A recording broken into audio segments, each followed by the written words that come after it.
Testing 1, 2. Do you read me loud and clear here? We're Right. transmitting to you live from the Light Cellar. Yeah, here we go. We actually have a special announcement today, right, Malcolm? We have kept secret and hidden who our keynote speaker is for the Fermentation Festival. Yeah. So there's a bit of a giant hint on the table here. Well, yeah, and of course, you've seen the posters for the Ferment Fest and know that one of our speakers is Kirsten Shockey, who is this genius, a fermentation genius. Yeah. We have her book here, which is fascinating. If you want to learn more about that delicious substance known as miso, hey Malcolm? Yeah, and not just that, like what's behind miso, what creates miso from a bacterial, or in this case, a mold perspective, right? What is the microorganism? It is Aspergillus oryzae. Koji, or aka Koji, which is responsible for not only miso, but soya sauce. That's right. Tempeh. Yeah. Sake. Like a lot of these ferments. Amasake. A lot of these ferments you know and love from Japan are a very special culture. And that's what the workshop's going to be all about with Kirsten Shockey. She's going to teach us a few things about working with this culture and how to make your own miso at home. Yeah, I've experimented with a little bit. I'm stoked to learn more about Koji because it goes beyond just beans and grains. I know some of the more maybe cutting edge restaurants, some of the culinary hotspots in the world, some of the top chefs are using Koji, this Aspergillus, to cure meats and things as well. Like, like tenderized steaks and This is a hot topic in the world of haute cuisine and all the gourmet kind of restaurants. They're totally making all sorts of yummy things with miso. And personally, I've personally bought, I think I'm on my third 20-liter barrel of miso. So I bought this stuff 20 liters at the time. Yeah. And honestly, I'll go through that in, I don't know, about a year. Yeah, about a year. I think $200 worth of miso.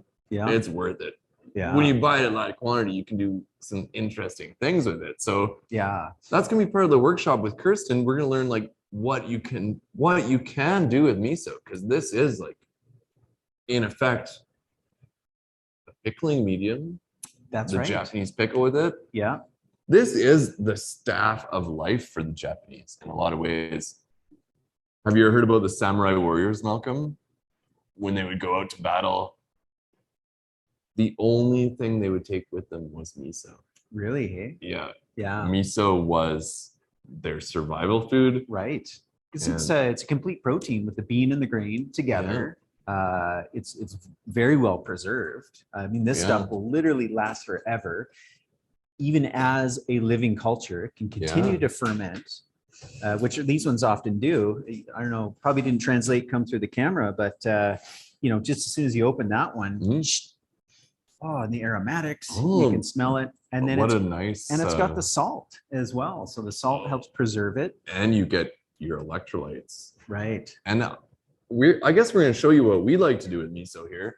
Yeah. Because it's so easy and so simple. Yeah. So, I mean, her book is, not only a how to work with Koji, create your own miso, tempeh, that type of thing, but of course, recipes as well. But Denise got probably the easiest, simplest recipe to do up right now. Because we're going to be obviously,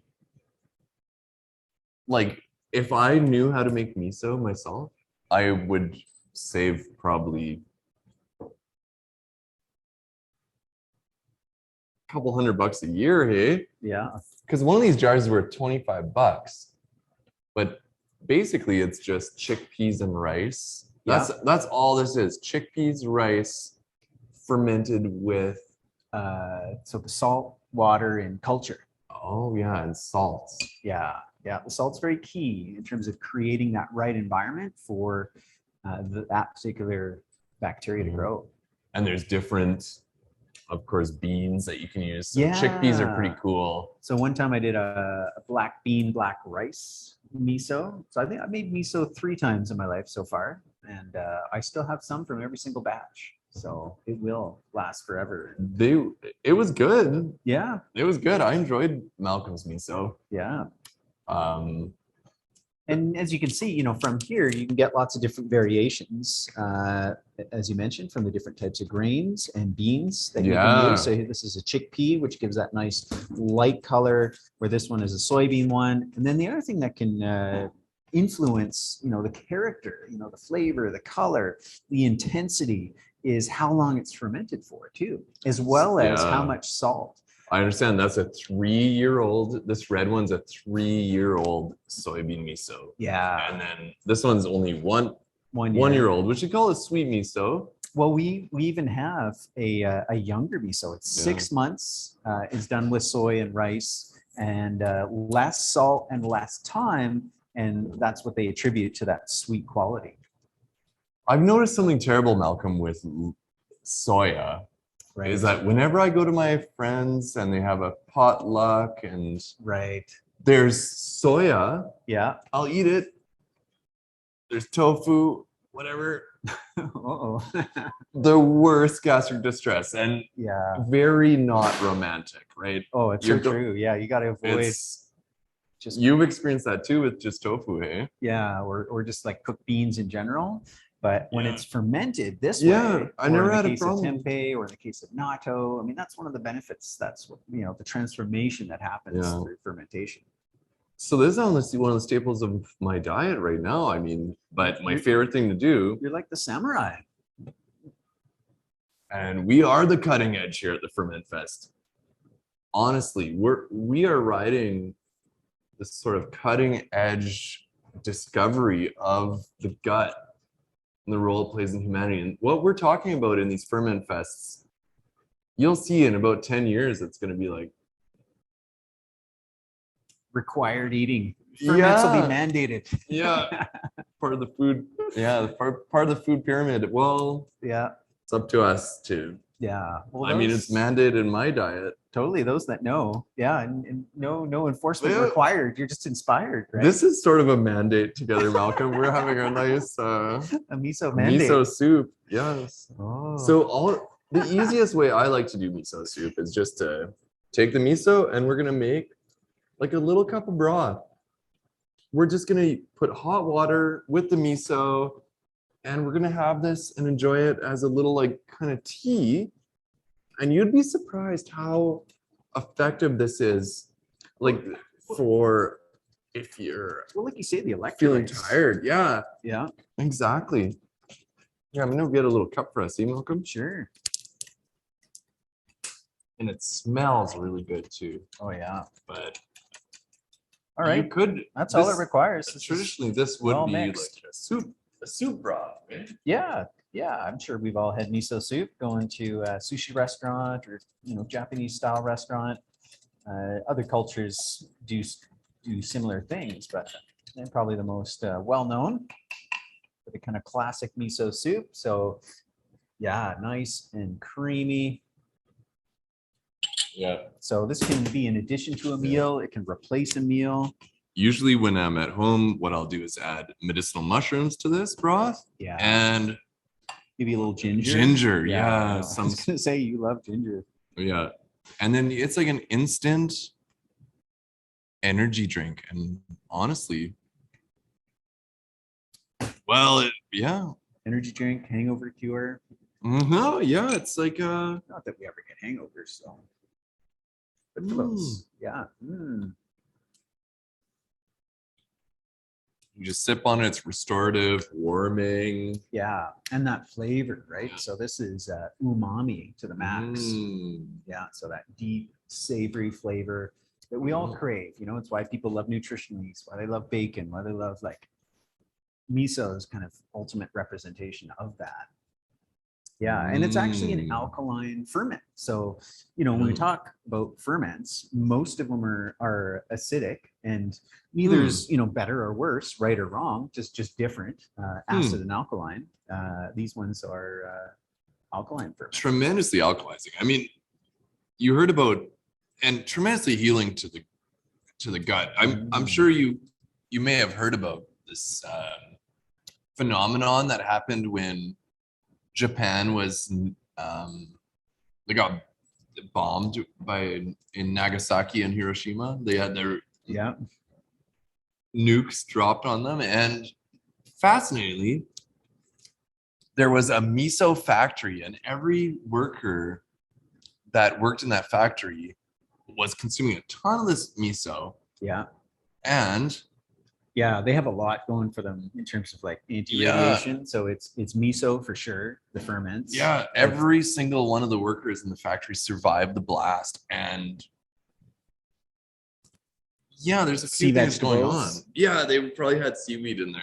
And they're probably eating mushrooms too, because there's that whole like connection with the enoki growers as well.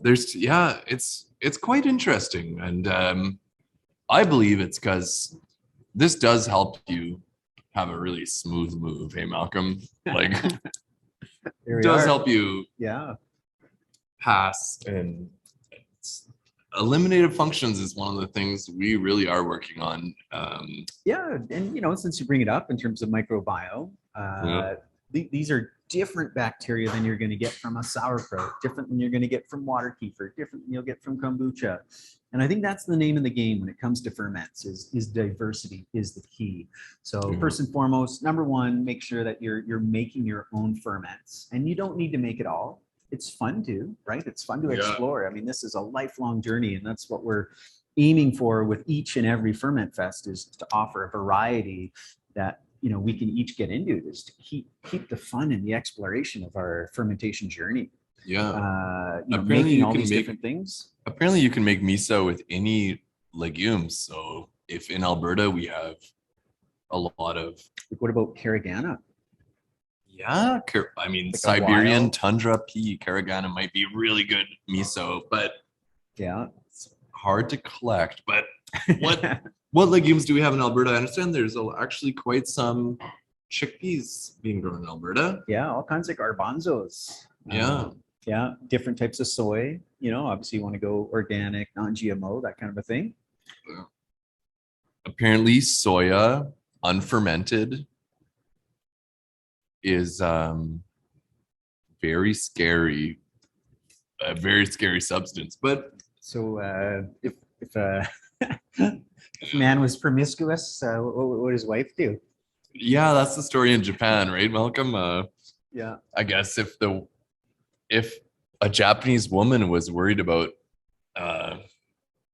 or if she found out that her man was being promiscuous, she would make him something special for breakfast. Some unfermented soy. Some tofu. And I mean, just look at your closest vegetarian man friend and who eats a lot of, and it's actually terrifying, because this is going into the Beyond Meat burgers, these like fake meat substitutes, and it does something to the hormones. Yeah, there's a phrase for it, isn't there? Soy boy? Soy boys. Yeah, it's what they call them. Yeah. You got to watch out for... So fermented is the way to go. And as a condiment, right? As an aside. So that's typically how the role that ferments have played. And something like a miso is no exception to that rule. Yeah, soya grew in a specific culture, and we were fermenting in a specific way. Without that fermentation, we're seeing real problems, and that's not just soya. We're seeing that in dairy, wheat. Yeah, all kinds of grains. They're so far removed from the cultures and traditions and the fermentation practices that made them digestible to us. That's right. So, just the other day I did a whole class on, timeless health principles, which every culture around the world has utilized. not knowingly, they just all came to the same conclusion that nuts, seeds, grains, beans, all these things need to be processed through soaking, sprouting, roasting, fermenting, in order to deal with a lot of the anti-nutrients that they contain and to make them more digestible. But yeah, in our kind of, the lectins, phytic acid, but in our modern culture, right, where, food manufacturing, industrialized food manufacturing, does not have that in mind. So this is the idea of going back to ancient cultures, to craft. They're skipping steps. They're taking shortcuts, and it's not good for the body. So it's not what we've evolved to recognize these foods as. So this is the idea of craft, right? And cultured food. Yeah. Like this is food culture at its finest, because these bacteria have evolved alongside with us. Yeah. And alongside with these foods. We must team up again with the bacteria, with the yeasts, with the molds, and realize they're our companions. Yeah. There are domesticated animals. We gotta so care for them. That finishes that thought that I was sharing earlier around that diversity, right? To become part of your microbiome, your own makeup, diversity of different types of ferments. So we're stoked. Kristen Shockey is going to be kind of our keynote presenter. So Sunday, the 21st of November. Yeah, we got 2 hours with her. Yeah, 2 hours. We have an incredible lineup, and we'll need that 2 hours just to really deep dive into Koji and everything that it can do. Everything you can do with miso. It's wild. Yeah. Well, good. So it's coming up right away. Sunday, the 14th is when it starts. And the way that we've organized this is that, 7 p.m., 8 p.m. Mountain Standard Time. You tune in live. And we got a deep dive. But basically, we have 8 nights of Ferment Fest. Yeah. So 2 presentations a night. 15 it keeps sessions. It digestible. Yeah. There's only 1 presentation occurring at any given time, which I know we got those comments a lot that people couldn't. Yeah. They were so. Yeah. When we had live Ferment Fest, we had 3 classes going at once, and that was our major feedback. It was like I couldn't choose which one I wanted to go to. I wanted to see them all. I wanted to see it all. So that's the benefit of having it over 8 nights. Yeah. It's not going to overwhelm you.